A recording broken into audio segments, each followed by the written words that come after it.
Thank you to Birch Gold Group for sponsoring today's video. Gold has historically been a great hedge against the stock market and inflation, and now might be the right time for you to diversify into gold with Birch Gold Group. Inflation has consequences. As the Fed raises interest rates to combat out-of-control government spending, long-term bonds have diminished in value, crippling banks. Depositors are holding their breath and investors are bailing on bank stocks. Diversification has never been more important. The recent surge in gold prices is directly tied to the extreme market volatility right now. Birch Gold makes it easy to convert an IRA or 401k into an IRA in precious metals. Here's what you need to do. Go to birchgold.com/redpoppyranch to get a free info kit on gold. They'll help you convert your existing IRA or 401k that's tied to a volatile market into an IRA in physical precious metals, gold and silver. And the best part, it's tax sheltered. With an A+ rating with the Better Business Bureau, thousands of happy customers, and countless 5-star reviews, Birch Gold is who you can trust to protect your future. Visit birchgold.com/redpoppyranch today. I came down to Rhett's shop in town here to have him change my oil like a professional. Say hi, Rhett. Hey. I was only 2,000 over. I got a warning. So did you taste it to find out exactly what's in the concoction? I've done that before. It doesn't taste Not on very purpose? good.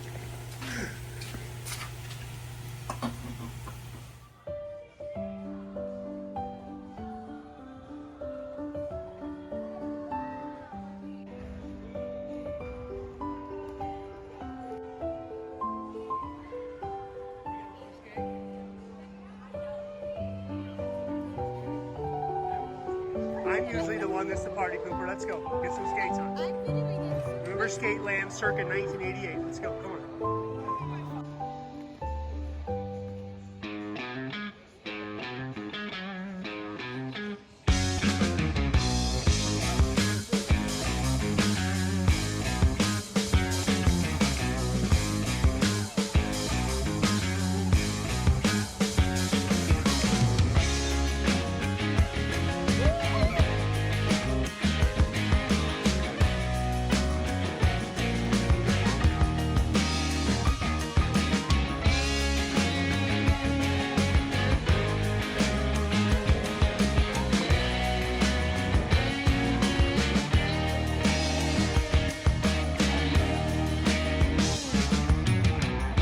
Whatever you do, don't fall over on camera. That would be so embarrassing. Don't act like you're not a pro. When was the last time you had roller skates on? No, I'm serious. You look like yours was just yesterday. Bro, it's God-given talent right here. 1988. I think it's about the same for me, but here comes Rhett. Yeah, when you were less concerned about wrecking, like that.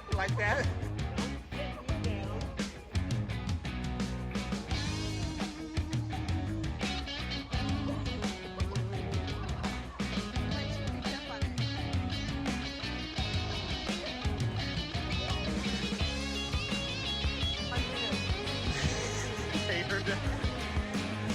Wrong way, young lady. Wrong way.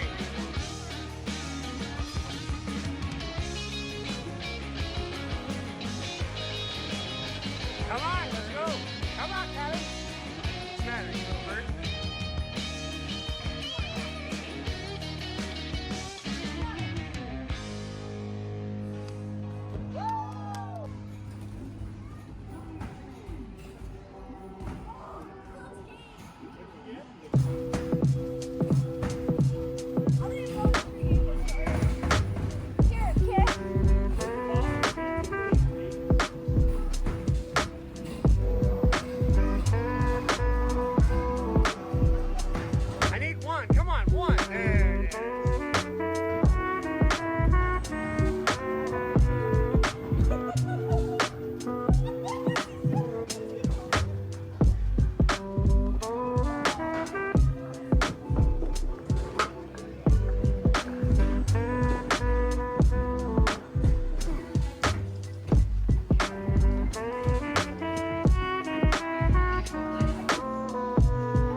So we're just going to jump on here and say next Thursday, April 13th, we're going to do a live video.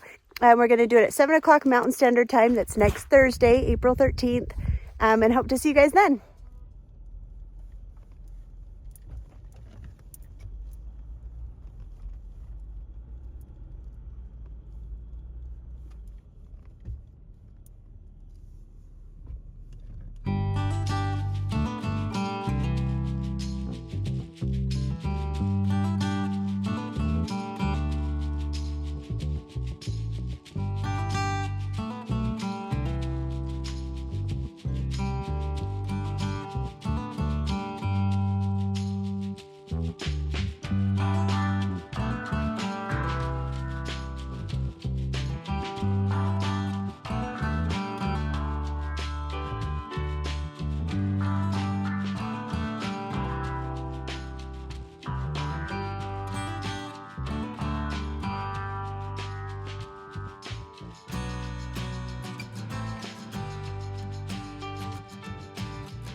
In between snowstorms, I wanted to get the new door and the opening into the shop cleaned up and installed properly before I reinstall the board and batten siding.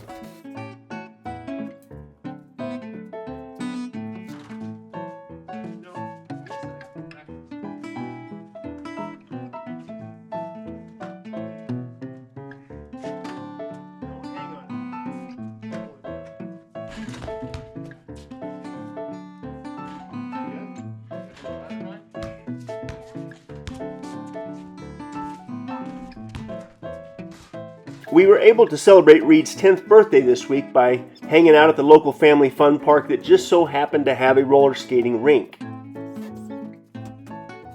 And although it's been every bit of 30 years since I laced up my own pair of custom roller skates, it didn't take me but a few laps to get things back in place and to quickly show my kids what's up.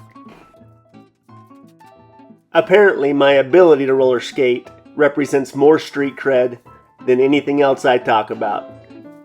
My kids thought it was hilarious, and I thought it was a blast, until I went down and I remembered that I wasn't 12 years old.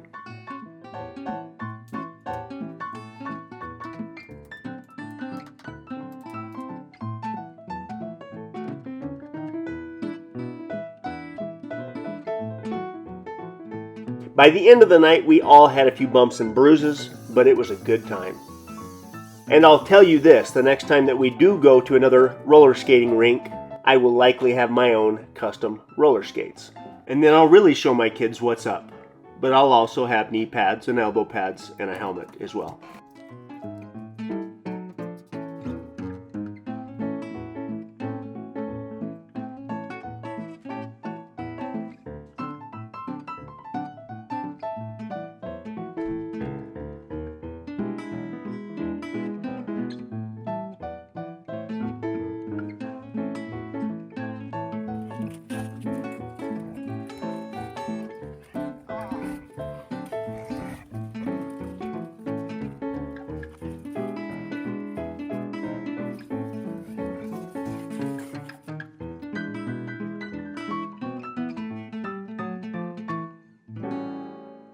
So I haven't even turned the camera on in almost a week, but today's a pretty significant day.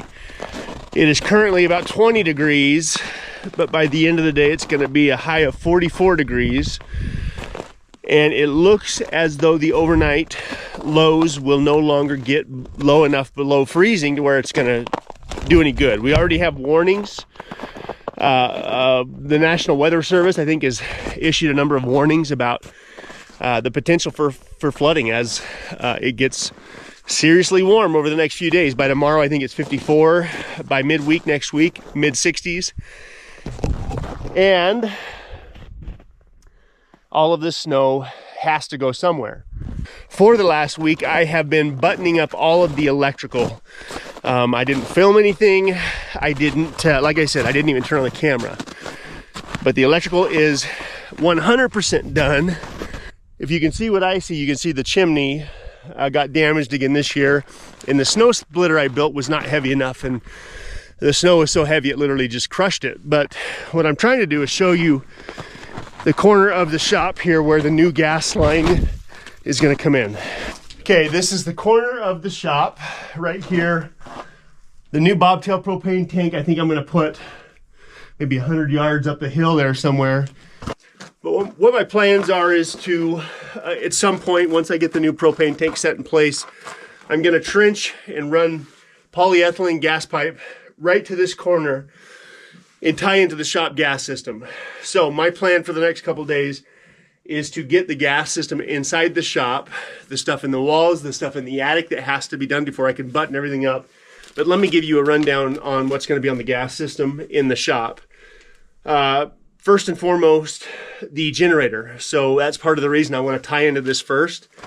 And then I'm going to go up the wall, across the attic, and I'm going to stub out to where a shop heater is going to be. I don't know when I'm going to put a shop heater in here, but I probably will because they're fairly inexpensive and truthfully, they do the job significantly faster than the wood stove. I'll still use a wood stove out here, but at some point I'm going to probably put a shop heater in. Then I'm going to have a tankless water heater out here in the shop that's going to need gas. And then I'm going to stub out both the bedrooms and the bathroom. If I have to put a wall-mounted propane heater in any of those rooms, I'm going to stub out for it. So I'm starting in 1 inch right here.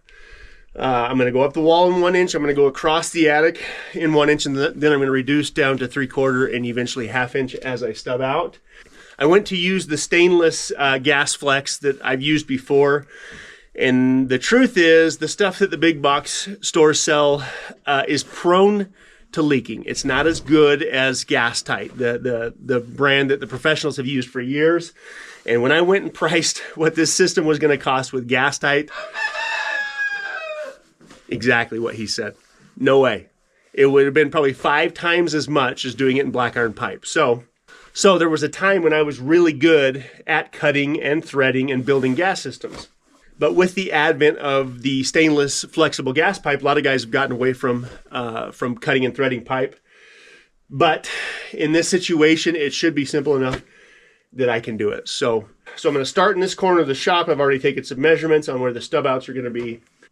I ordered a cheap set of hand threaders. I didn't even want to buy a good set of hand threaders because I have a fear. I've talked about this before. I have a fear of collecting too many plumbing specific tools.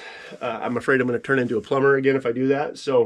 But I did pick up a set of those dies. So I'm going to cut and thread all of this by hand, but I tried to order pre-cut lengths that should plug and play, but I'm pretty sure I'm going to have to do some cutting and threading. So should be a fun day, but it's going to be warm. I'm just excited that it's going to be warm, but I'm terrified about where all this water is going to go. Okay, so now I'm going to show you what I've been doing for the last week without the camera on, but starting with the door here. I got the door nice and weather tight. When I can get the rest of the snow cleaned up and melted off, I'm going to finish the siding around the door here, hopefully tomorrow afternoon or maybe first part of next week. But let me show you where the time has been spent over the last week. All right, we're in the shop. For the last week, I went over everything, making sure everything worked right. I had my son-in-law, Christian, come up and help out. By the way, their channel, Cheyenne and Christian's channel, is Create 208. Apparently, I said that too fast in one of the other videos. Go check out Christian and Cheyenne's channel. They're always doing something fun over there, it seems like. All of the switches here are tied into 3-ways by the front door. Okay? So all these switches are on. Now let's go over here and check the other 3-way switches. Make sure they're good. Off, off, off, on, out front. Lights out front. Okay. So right as you come through the door, you've got a light out in front, which is working. And then you've got a second light, but I don't have that wired to an outlet. But there will be a light here. Bedrooms and bathrooms are done. And then as we go up the stairs, we have, again, 2 3-way switches right here. So again, I had my son-in-law Christian come up and go over everything just to make sure. I didn't want to button these walls up and have any issues at all, especially with the switches. So I'm not sure what the inspector's going to say when he sees that I pre-wired all this stuff up, but I don't really care. The inspector I kind of know, and he's usually pretty good with the homeowner stuff. So because I'm a homeowner and I'm not a contractor, it seems like they're a little bit more lenient as far as just helping me get past. So if he sees anything that needs to be done, hopefully he'll just let me get it fixed and he'll approve it. So anyway, if I throw those 2 switches going up the stairs, bam, bam. So then I go up the stairs and I have 2 more sets of switches up here that again I can control the lights over the loft from these switches too. Those are fans, those are wired up. This room's wired up. Everything electrical is 100% done. The issue now is going to be getting the inspector up here before the road completely turns into a giant mud bog. So, but today is all about this gas line and seeing how far I can get with my hand tools. I don't want to go rent a cutter and a threader, but there is a place that I can rent one if I have to. But I'm hoping I can do all of this with my little hand dies and my pipe wrenches.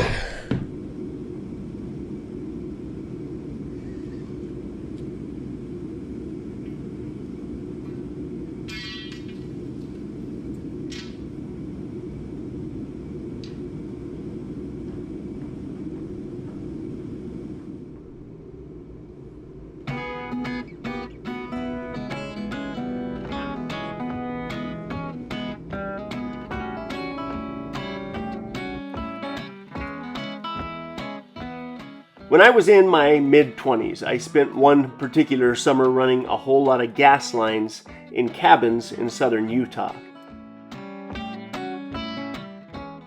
By the end of that summer and after a few different major gas jobs, not only did I find myself much more efficient and much better at installing the gas systems, but I also found myself in pretty good shape.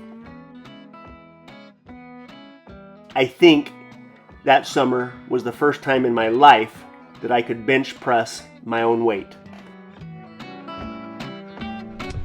All right, so that is my stub out from where I will tie in from the propane tank. Now I need to stub out for the connection to the generator.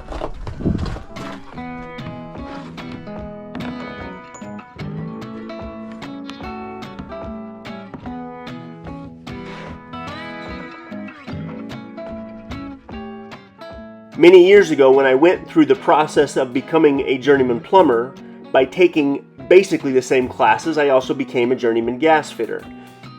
So if you ask me to size this gas system based on BTU ratings and the number of feet of pipe that I will have in the system, I could do it for you, but I don't want to. I've run enough gas lines to know what I need to do for this particular system, and that starts by putting a 1-inch trunk line in first.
Again, back in my mid-20s, when I was working actively as a service plumber, I was called out to an active construction site where a semiconductor building was being added onto. And part of that semiconductor building had a whole bunch of bathrooms in it. And in one of those men's bathrooms, there was a hands-free urinal that would not stop running. Before getting to the active construction site, I was instructed by one of the generals to meet off-site first and talk about the problem and how best to fix the problem in the fastest time possible.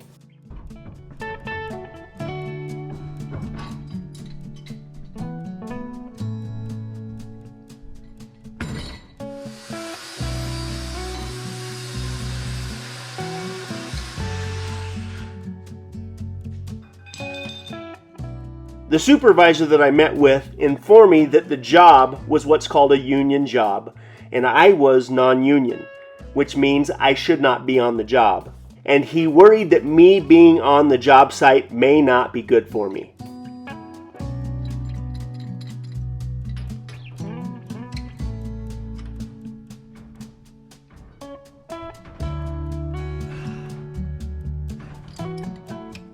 All of the union gas fitters and the union plumbers that were on the job could not fix the urinal. They had to call in an outside non-union service plumber to fix the hands-free urinal. The long story short is I snuck in there, fixed the urinal, snuck out, and none of those union boys had to see my roller skating skills or my bench press.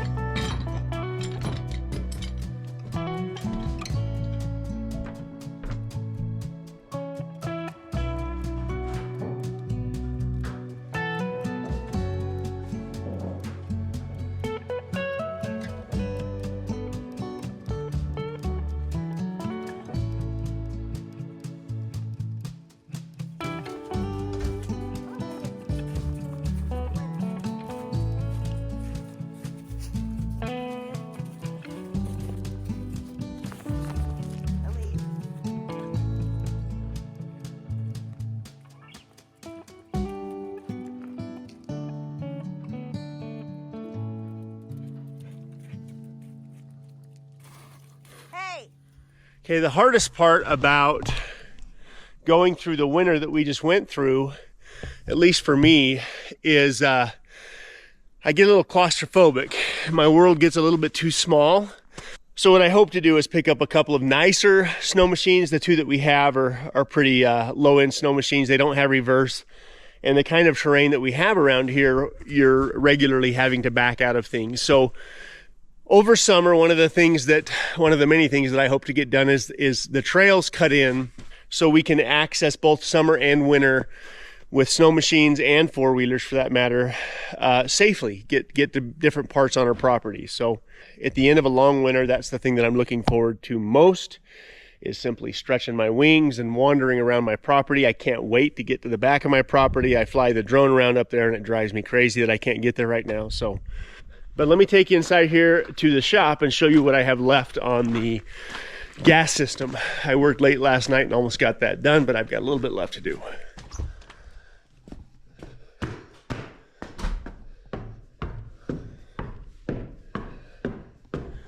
It's a little bit dark because I don't have the right lights in these cans.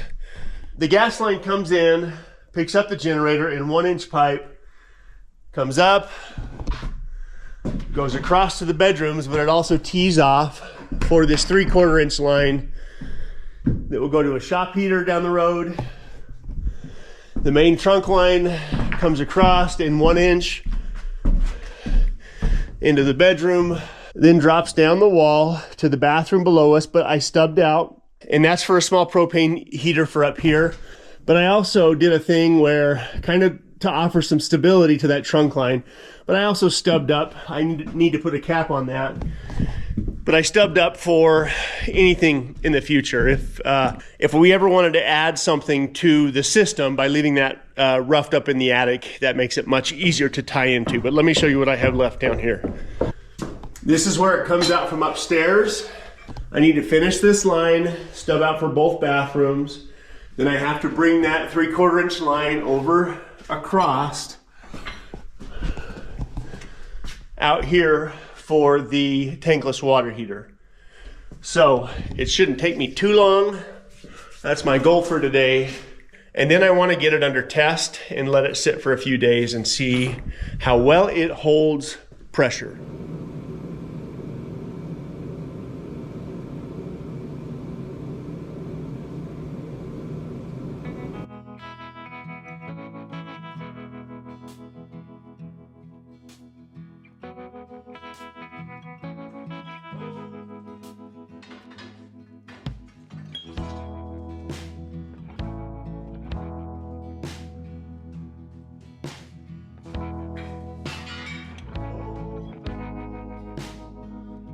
What I'm doing with the gas system is basically putting a stub out into all the important rooms, offering heat in the bedrooms, offering heat in the bathrooms. But the one dilemma I am struggling with at the moment is the tankless water heater, because the tankless water heater is not going to be inside the bathroom, which means it's going to be slightly more vulnerable to freezing. Because of the concern with freezing, the plan was to keep all the pipes and the water heater inside the bathroom, but unfortunately the bathroom's just a little bit too small.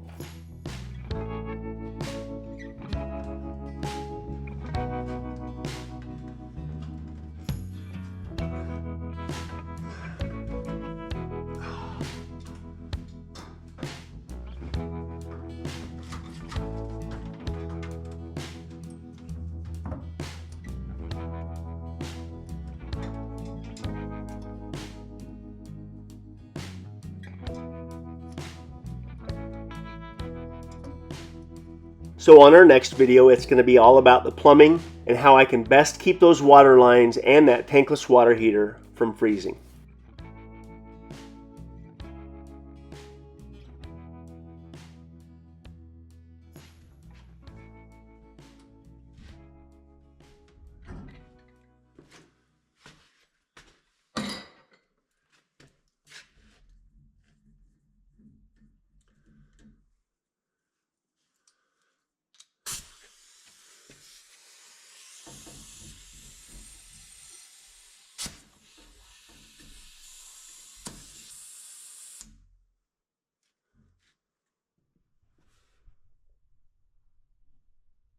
All right, let's go over the entire gas system again. Outside is where the gas line, the new gas line from the propane tank will connect there. Comes up, picks up the generator, comes up, goes across to the bedrooms, shop heater, all the way across to first upstairs bedroom, drops down, stub out for up here, stub out up there in the attic just for anything future. Then we go downstairs. And it's kind of dark down here. We come from upstairs. We feed the two stub outs down here. We come across, we tie into the home flex. We come down and stub out for the tankless water heater. All right, so throughout the rest of the day, I'm going to watch the gauge, mainly the next 24 hours. What I have found with those home flex fittings is don't over tighten them, especially from the very beginning. Leave them a little bit loose and progressively tighten them if you need to. So that's what I did here. I also took some time to prep the home flex and really make sure that there were no burrs or anything like that associated with that stainless pipe before I compressed the fitting together. But it's holding test just fine. There's a lot of blocking and strapping that I need to do now before this will pass inspection. But I'm not going to do any blocking and strapping on the gas line until I know for sure that it's going to pass test. Next step is water lines and sewer lines in the bathroom, which again shouldn't take me very long. Okay, so as far as the gas line is concerned, the thing that I've been thinking about is what would this cost if I had to pay somebody to do it? Every time I do a job like this, I don't know why, that's kind of where my brain goes. And about 13 years ago, when we sold our plumbing company to do a job like this, materials maybe would have been $300 or $400. I probably have close to $800 in material. And back then, I'm sure I could have done the job in less than a day, but I've got to think a job like this is every bit of a $2,500 to $3,000 job back then. Now, I wouldn't even know what a job like this, I'm scared to know what a job like this would cost, because things have not gotten cheaper, that's for sure. I would guess to have a gas system like this put in right now by a licensed plumber would probably cost me $5,000. So I'm happy to not have to pay that. Next week, again, we're going to dive back into the water lines, get the final plumbing done in the bathroom, get the final inspections done so we can start buttoning things up and start doing drywall, start getting ready for the tongue and groove siding that we're going to do out here. So see you guys in a few days.